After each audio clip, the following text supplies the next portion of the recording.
Nous avons effectivement un marché du logement à Paris qui est constitué de la manière suivante. Il y a 1 400 000 logements. Sur ces 1 400 000 logements, il y a 100 000 logements qui sont vacants, 100 000 logements qui sont des résidences secondaires, donc vacants la plupart du temps, et 30 000 logements qui sont loués toute l'année sur Airbnb. C'est-à-dire que vous avez 230 000 logements qui n'ont pas d'utilité sociale d'une certaine manière et qui en tout cas ne sont pas des logements qui sont occupés par des Parisiens.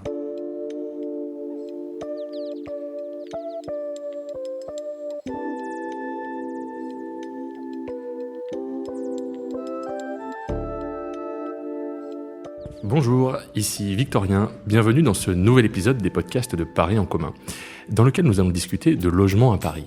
Alors les Parisiens le savent bien, c'est de plus en plus difficile de se loger à Paris. Et nous allons voir comment la ville de Paris a actionné toutes les manettes qui sont à sa disposition pour améliorer l'accès au logement, et notamment pour les Parisiens aux revenus modestes et aux classes moyennes.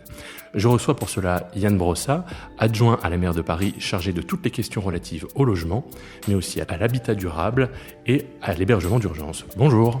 Bonjour. La mandature d'Anne Hidalgo a été marquée par une politique assez ambitieuse en termes de logement social. Les villes doivent disposer d'au moins 20% de logements sociaux et la ville de Paris vise 25% de logements sociaux d'ici 2025.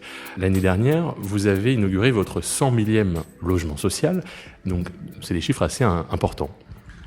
Effectivement, à Paris, nous avons désormais 220 000 logements sociaux, ce qui représente 550 000 Parisiens qui vivent en logement social. Ça représente beaucoup, puisque c'est quasiment un Parisien sur 4 qui désormais vit en logement social. C'est important parce que du même coup, ce sont des Parisiens, des familles, des étudiants qui sont protégés de la spéculation immobilière, puisque dès lors qu'on vit en logement social, on paye un loyer qui est 2, 3, parfois 4 fois moins cher que le prix de marché. Et si ces familles n'avaient pas pu bénéficier d'un logement social, elles auraient, pour bon nombre d'entre elles, été dans l'obligation de quitter Paris. Donc c'est une politique que nous avons menée à bien, une politique qui nous a demandé beaucoup d'efforts financiers notamment, puisque dans la mandature d'Anne Hidalgo, nous y avons consacré 3 milliards d'euros, donc c'est considérable, c'est le premier budget d'investissement de la ville de Paris, mais ça valait la peine, parce que c'est ce qui permet qu'il y ait encore des ouvriers, des employés,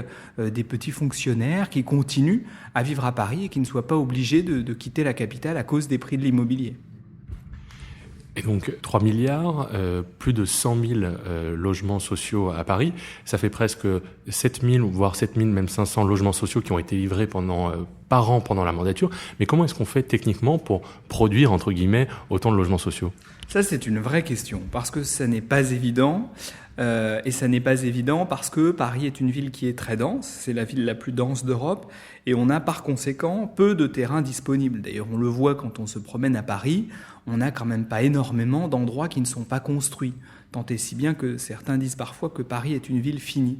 Malgré tout, nous avons réussi à produire du logement social. Comment nous avons fait ? Nous l'avons fait pour beaucoup en transformant des immeubles existants. Par exemple, en transformant des immeubles de bureaux en logements. Au total, nous avons transformé depuis 2014 350 000 mètres carrés de bureaux en logements. Souvent des bureaux qui étaient obsolètes, des bureaux qui étaient vides, que nous avons rachetés et que nous avons transformés en logements qui sont maintenant à des prix abordables. Et donc c'est l'un des outils que nous avons utilisés pour produire de nouveaux logements. Et puis par ailleurs, nous avons de manière plus globale une politique de préemption, d'acquisition d'immeubles de logements privés que nous transformons en logements sociaux. Et donc tous ces éléments additionnés font que nous avons réussi à produire chaque année un peu plus de 7000 logements sociaux, ce qui est beaucoup, ce qui est un effort inédit, mais un effort nécessaire si on veut que Paris reste une ville avec de la mixité sociale. Il y a aussi un enjeu de répartition de ces logements sociaux sur tout le territoire parisien. Absolument. D'ailleurs, quand on regarde l'évolution depuis 2001, nous avons fait des efforts considérables. Il faut savoir qu'en 2001, quand la gauche a gagné à Paris, 50% des logements sociaux étaient situés dans 3 arrondissements de Paris, le 13e, le 19e et le 20e, qui sont encore les arrondissements les plus dotés en logement social. Et nous avons voulu rééquilibrer tout ça. Bien sûr, continuer à faire du logement social, mais veiller à faire prioritairement du logement social dans les arrondissements qui en comptent le moins. Et si l'on prend un exemple comme le 16e, par exemple, au hasard, dans le 16e arrondissement, en 2001, il y avait 1% de logements sociaux. Et aujourd'hui, il y a 7000 logements sociaux dans le 16e arrondissement. Donc ça reste encore beaucoup moins que dans le 19e ou le 20e, mais c'est beaucoup plus que la situation de départ. Et donc ça, c'est pour nous quelque chose de majeur. Autre exemple, dans le 7e arrondissement, qui est l'arrondissement le plus déficitaire en logement social, nous avons réussi à engager la transformation de l'ancien ministère de la Défense, rue Saint-Dominique, qui va être transformé en 251 logements sociaux. Donc ce sont 251 familles modestes ou des petites classes moyennes qui pourront habiter là grâce à cette politique de rééquilibrage. Et peut-être un mot aussi sur les logements étudiants. Moi, je me souviens quand j'étais étudiant, c'était il n'y a pas si longtemps d'ailleurs, il y avait beaucoup de logements crous et qui avaient en plus des architectures un petit peu originales. Alors, on avait une façade orange, on avait un mur fluo. Enfin, pour ça, c'était un peu anecdotique, mais c'était marrant. C'est vrai. Et d'ailleurs, la ville de Paris produit chaque année 1000 nouveaux logements étudiants. 1000. Donc ce sont des logements qui sont des logements sociaux, puisqu'ils ont des prix qui sont bien inférieurs au prix de marché, et ce sont des logements qui sont dédiés à des étudiants boursiers qui n'ont pas la possibilité autrement de se loger à Paris. Et donc nous avons beaucoup développé le logement étudiant. J'en suis d'ailleurs très fier parce que on voit bien que les étudiants, comme les jeunes travailleurs au passage, sont ceux qui sont les plus soumis à des situations injustes du point de vue du logement dans le secteur privé. Parce que quand vous louez une petite surface, non seulement vous vivez dans une petite surface, mais en plus de ça, c'est vous qui souvent êtes soumis au prix au mètre carré le plus élevé. On a parfois des chambres de bonne qui sont louées à 40-50 euros du mètre carré. Et donc c'est notamment pour eux, pour les faire sortir de cette situation, que nous avons décidé de développer le logement étudiant. Il y a eu un autre axe fort, c'est que vous êtes battu avec Anne Hidalgo pour l'encadrement des loyers à Paris. Alors, ça a été une bataille législative, puisque les loyers ont été encadrés de 2015 à 2017 via la loi Allure, puis ensuite supprimés, avant d'être réintroduits l'année dernière via la loi Elan. Alors, cette bataille juridique, vous l'avez d'une certaine manière gagnée, mais est-ce que vous pouvez nous expliquer comment ça fonctionne, l'encadrement des loyers, et quels sont les bénéfices, les effets positifs pour les Parisiens qu'on peut déjà voir aujourd'hui ? Nous sommes d'abord partis d'un constat, c'est que dans le secteur privé, les loyers sont devenus trop chers. Et y compris pour des classes moyennes, parfois même pour des classes moyennes supérieures, on a des loyers dans le secteur privé qui ne correspondent pas du tout aux revenus des familles. Et précisément parce que nous considérons que ça ne doit pas être une fatalité, nous nous sommes battus pour mettre en place l'encadrement des loyers. D'abord, entre 2015 et 2017. Et le constat que nous avons fait, c'est que pendant cette période-là, les loyers se sont enfin stabilisés, c'est-à-dire qu'il y a eu des effets très concrets et très bénéfiques liés à la mise en place de l'encadrement des loyers pendant cette période. Et puis malheureusement, en 2017, le tribunal administratif a cassé l'encadrement des loyers. Donc nous sommes repartis à la charge avec Anne Hidalgo et nous avons obtenu du nouveau gouvernement la possibilité de remettre en place cet encadrement des loyers pour une période expérimentale de 5 ans. Donc, les loyers du secteur privé sont à nouveau encadrés depuis le 1er juillet, c'est-à-dire qu'un propriétaire n'a pas le droit de dépasser un certain niveau de prix au mètre carré. Est-ce qu'on peut faire sur le locatif ? Est-ce que demain on pourra le faire sur le prix au mètre carré qu'on vend ? C'est moins facile parce qu'il n'y a rien aujourd'hui dans la loi qui nous permette de fixer un prix au mètre carré en matière d'accession à la propriété. Néanmoins, là aussi, nous avons cherché à faire évoluer les choses et nous avons obtenu du législateur la possibilité de lancer un nouveau produit sur le marché, en l'occurrence des logements qui seront 2 fois moins chers que les prix de marché. Je m'explique. Nous allons y réussir à le faire grâce à la dissociation du foncier et du bâti. C'est un peu technique, mais je vais essayer de l'expliquer de manière simple. Aujourd'hui, quand vous achetez un appartement, vous achetez à la fois le bâti, c'est-à-dire les murs, et puis vous achetez le terrain sur lequel l'immeuble est construit. Or, le prix du terrain compte pour moitié dans le prix d'acquisition. Donc, nous allons mettre en place le dispositif suivant. Nous allons permettre que vous puissiez demain acheter uniquement les murs et pas le foncier. C'est-à-dire que la ville restera propriétaire du foncier et vous serez uniquement propriétaire des murs. Cela nous permettra très concrètement de mettre en vente des logements à 5 000 € du mètre carré, ce qui est 2 fois moins cher que le prix de l'accession à la propriété traditionnelle. Et nous avons lancé 1000 logements qui pourront être acquis de cette manière-là d'ici 2022. C'est un premier pas, nous avons l'envie d'en faire bien davantage. Et d'ailleurs, dans le programme qu'Anne Hidalgo défend pour ces élections municipales, nous aurons un objectif très important dans ce domaine.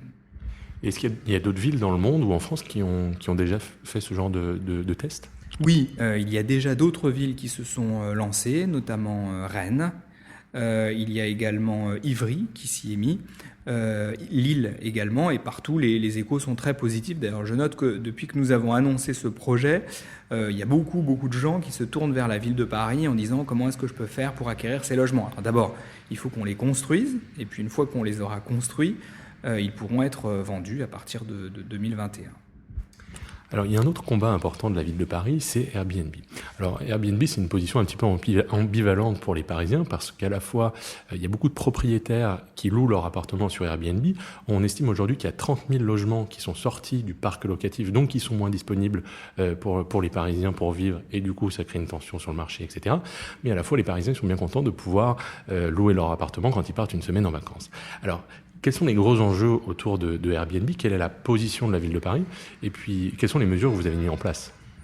D'abord, au départ, Airbnb se présente comme relevant de l'économie du partage, c'est-à-dire la possibilité pour un propriétaire de louer son logement pendant la période où il part en vacances et la possibilité pour des touristes de venir à Paris à des prix inférieurs au prix de l'hôtellerie traditionnelle. Donc au départ, beaucoup de gens se sont dit voilà une bonne affaire et une bonne nouvelle pour Paris. Le problème, c'est qu'un certain nombre de multipropriétaires se sont engouffrés dans la brèche et sont devenus non pas des amateurs mais des professionnels d'Airbnb et ont acheté des appartements, parfois des immeubles entiers, pour les transformer en hôtels clandestins. C'est-à-dire que ce ne sont plus des logements qui sont loués de manière occasionnelle par des propriétaires qui partent en vacances, mais des logements qui sont loués toute l'année et qui servent véritablement de machine à cash. Donc nous avons cherché à mettre en place des règles, notamment l'interdiction de louer son logement au-delà de 120 jours par an. Nous avons également prévu des sanctions pour ceux qui ne respectent pas ces règles, et nous avons une brigade de 30 agents qui sont chargés de contrôler et de vérifier que ces règles sont respectées. Heureusement que nous avons fait ça, parce que nous avons réussi, grâce à ces contrôles et grâce à cette politique, à stabiliser le développement d'Airbnb. C'est-à-dire qu'aujourd'hui, Airbnb ne se développe plus à Paris. Airbnb s'est développé, mais ce développement aujourd'hui a été stabilisé. Maintenant, l'enjeu pour moi, dans les années qui viennent, c'est de récupérer les logements que nous avons perdus. Puisque vous l'avez dit, il y a 30 000 logements qui, au cours des dernières années, ont été transformés en meublés touristiques. L'enjeu, c'est de les récupérer et de convaincre ou de contraindre leurs propriétaires à les remettre sur le marché traditionnel. C'est-à-dire que ces logements puissent être à nouveau loués à des Parisiens et non plus à des touristes. Et cette brigade, comment est-ce qu'elle fait pour détecter ces fameux logements ? Ça, c'est un gros travail et je me garderai bien de livrer tous leurs secrets. Je dirais qu'ils travaillent sur la base de deux choses. D'une part, des signalements, puisque bien souvent des voisins se plaignent des bruits et des conflits liés à la multiplication de ces locations touristiques.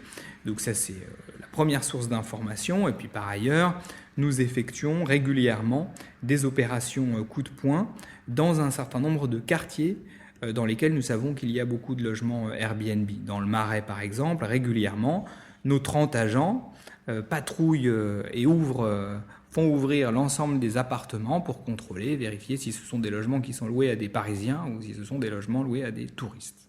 Et évidemment que lorsque nous repérons des présomptions d'infraction, nous faisons un dossier que nous transmettons ensuite à la justice, et c'est à la justice qu'il revient de prononcer les sanctions. Alors, il y a un autre sujet dont on entend beaucoup parler, c'est des logements dans Paris qui seraient vides. Et pour ça, quelles sont les fenêtres de tir de la mairie de Paris ? Nous avons effectivement un marché du logement à Paris qui est constitué de la manière suivante. Il y a 1 400 000 logements. Sur ces 1 400 000 logements, il y a 100 000 logements qui sont vacants, 100 000 logements qui sont des résidences secondaires, donc vacants la plupart du temps, et 30 000 logements qui sont loués toute l'année sur Airbnb. C'est-à-dire que vous avez 230 000 logements qui n'ont pas d'utilité sociale d'une certaine manière et qui en tout cas ne sont pas des logements qui sont occupés par des Parisiens. Donc c'est un réel problème. Et sur la question des logements vacants, et comme des résidences secondaires, nous avons obtenu du législateur la possibilité d'appliquer des taxes qui sont malheureusement des taxes insuffisamment dissuasives, c'est-à-dire qu'elles sont de notre point de vue pas assez élevées. Et puis par ailleurs, il y a un autre élément que nous souhaiterions bouger dans la législation, c'est la question de la réquisition. Vous savez que lorsqu'il y a des immeubles, je ne parle pas de logements, mais des immeubles vacants, il y a ce qu'on appelle le droit de réquisition, c'est-à-dire qu'on a dans le droit la possibilité de les réquisitionner pour y loger des gens qui sont par exemple à la rue. Malheureusement, aujourd'hui, c'est une compétence qui relève du préfet et non pas de la municipalité. Or aujourd'hui, lorsque nous demandons au préfet de réquisitionner un immeuble vide, il nous répond « je réquisitionne si le propriétaire est d'accord ». Ce qui signifie en clair qu'il ne réquisitionne jamais puisqu'il n'y a pas de propriétaire qui souhaite qu'on réquisitionne son immeuble. Par conséquent, je pense qu'il serait bon de transférer ce droit de réquisition à la municipalité qui, j'en suis convaincu, en ferait meilleur usage que le préfet.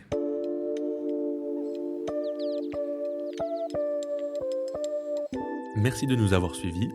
N'hésitez pas à partager cet épisode sur les réseaux sociaux et dans votre entourage, mais surtout, abonnez-vous au podcast de Paris en commun sur votre plateforme préférée, Apple Podcast, Deezer, Spotify, SoundCloud, Google Podcast ou Magellan, en tapant Paris en commun dans votre barre de recherche. À bientôt!